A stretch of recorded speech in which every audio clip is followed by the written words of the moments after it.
Sebagian nagari pak menyampaikan kaji pagang gadego indak parangenyo na nyubah dah ustad ko na nyo parantian.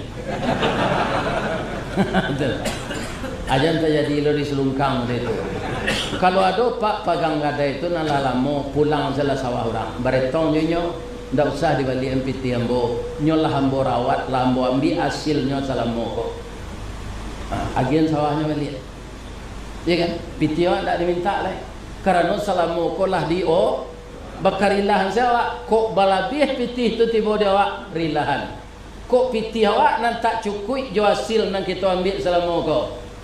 Awak inyo dirilahan.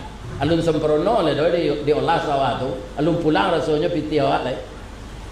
Bermaaf-maafan. Maka kita tidak terlibat riba lagi. Tapi kalau ndak ada dinyo bapak-bapak dengan perhitungan yang cocok,